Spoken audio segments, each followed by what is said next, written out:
Hi, I'm Catherine McEwen, and this is a food journal that I've kept for a few weeks, and I've documented each time that I went out to eat at a restaurant.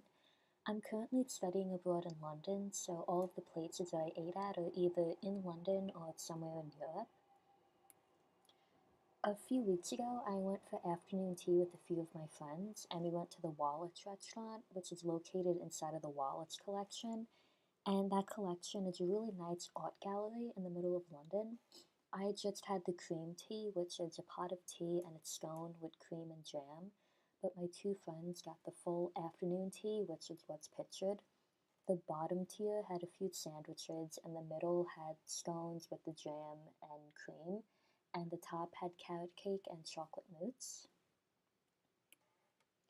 So, drinking tea is really popular in England, but it's not just a British thing, as it actually dates back to China. And afternoon tea was introduced a few hundred years ago, but it's still really popular today. And you can go pretty much anywhere for afternoon tea, and the price will vary depending on where you go.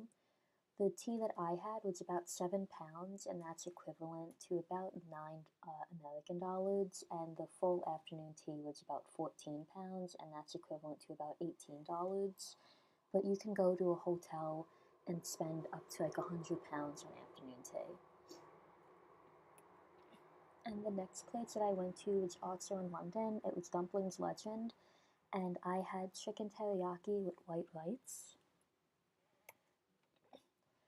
So this restaurant was located in Chinatown in London, and this particular Chinatown could be argued as one of the best in a major city. It's definitely different from the one in Manhattan, but I think both are pretty good in different ways. This meal was probably my least favorite meal. My friend and I were really hungry one night, and we were in Chinatown, and this is the only restaurant that wasn't packed, so we ate here. But looking back, that's probably a reason why you shouldn't go into a restaurant if it's not packed. But since then, I found some much better restaurants in that area. And the next place I went to was Oaxaca, and that's also in London. And it's a Mexican restaurant where everyone orders a few small plates and then we share them. And I went with a pretty big group of friends, so we all shared everything. But the main thing that I had was the grilled chicken and avocado tacos. And so on their website, Oaxaca claims that Mexican food in London never used to be that good, but now there's been a movement to more fresh and more authentic Mexican food. Back home in Manhattan, I don't really eat a lot of Mexican food, so it's definitely something new for me to try, and I actually really enjoyed it. And the next two places that I went to, I went over my spring break, and I went to Paris and Amsterdam for about a week. And this restaurant was in Amsterdam, and they were known for their vegan pancakes and bubble tea. And my friend and I didn't have bubble tea, but both of us got the same vegan pancakes, which were just regular vegan pancakes with maple syrup and some berries.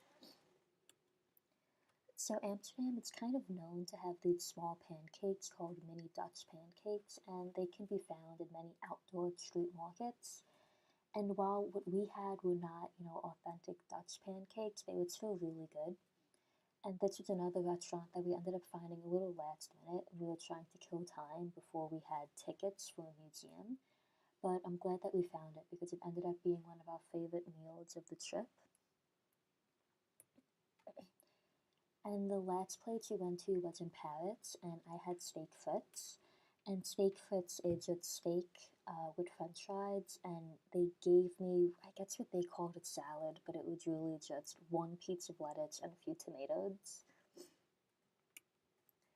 And so steak frites, it's pretty popular in France because it's made from a relatively inexpensive cut of meat. But neither one of us are a big fan of this restaurant. It was another place that we just kind of stumbled across while we were looking for plates for dinner, and it was a bit touristy and not as authentic as either one of us wanted, but we did enjoy our meal, so that was a good part of it. And these are some references that I used for the PowerPoint, and that's it. Thank you.